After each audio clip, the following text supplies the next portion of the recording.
My name is Nikolai Ssorin-Chaikov. I've got a PhD in anthropology from from Stanford University in the United States. I teach in the Department of History, and I do research in that department as well as in the research center, which is called Center for Historical Research.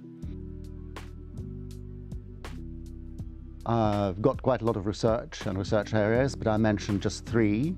One is more historical. It has to do with something that I'm finishing. It's a research on gift giving to state leaders, to Russian and Soviet state leaders. The other one is more ethnographic. It has to do with the household economy today, in Russia today. And the third one is very historical. It has to do with the archival research of the early 20th century.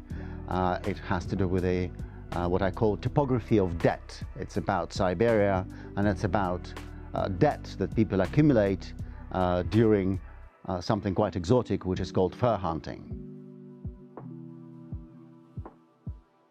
I wanted to be an anthropologist when I was a schoolboy finishing high school in Moscow, and this is why I went to Moscow State University to history faculty, to the department. At that time it was called ethnography department. Now it's called ethnology department.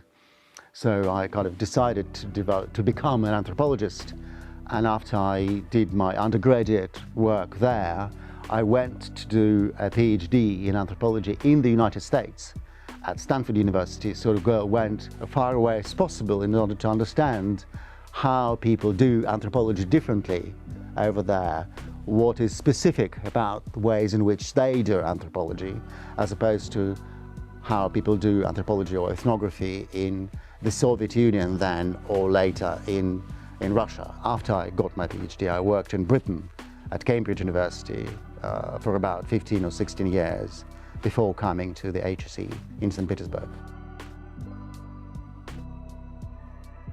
It's the question of both historical and anthropological research deals with difference.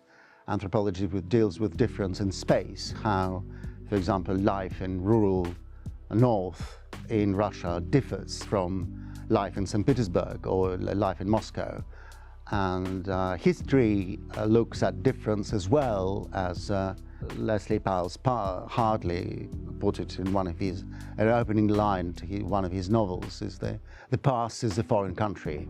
They do things differently there. So historians ask, what is this difference in time, whereas anthropologists ask, what is this difference in space? Well, it's an exciting, relatively new program. It looks at global processes from, on the one hand, from historical perspectives. It looks at what are forms of global relatedness that developed in contemporary world, sort of roughly after the kind of European age of discoveries and the kind of age of empires and postcoloniality. But it also looks at these processes anthropologically. It explores what are social and cultural differences in contemporary global world, what are different notions of what people like to eat, how people cure themselves to get ill, how people spend, how people work, or what people do when they don't work, but comparatively in kind of a global perspective in different parts of the world. So it is simultaneously a historical program and has a track in history, or historical major, but it also has anthropological major, which looks at these kind of cultural and social differences in contemporary world. Well, if you're a student at the HSE, you have to do your own project. For example, every year, or in the first year or the second year of the Masters, you do a sort of research project, either, in this case, either in history or in anthropology. But people at the HSE, they also take part in research work in various research centers. For instance, we have the Center for Historical Research, which also includes a couple of laboratories that look at different aspects of historical processes, for example, ecological history, technological history, history of empires, history of justice, and so on and so forth. So his students take part in these research projects, being sort of research assistants or conducting their own sort of research.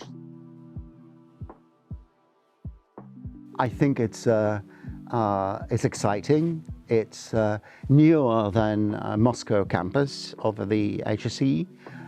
It's smaller, which is very important. Here you have a kind of a sense of a small place in which you know personally most of your students or most of your colleagues, not just in your department or your research center, but university more generally. So I think the scale is very important. Then obviously the fact that this is St. Petersburg, a beautiful city with which combines absolutely fantastic historical stuff with the really interesting contemporary things that happen in kind of the way the city is run, but also it's really well connected to the rest of the country. So it's you're here, but you don't feel that you're isolated from other parts from Moscow or from the Urals or from the Russian North, etc., etc. So it's simultaneously unique as well as well connected. And it's true for our program. Students come here and they take advantage of our archives and fieldwork locations in St. Petersburg, but they also benefit from very easy travel either to the Russian North or to St. Petersburg or to the Urals or to other parts of Russia. So it's a kind of a unique space with a lot of good connections that make travel easy and interesting.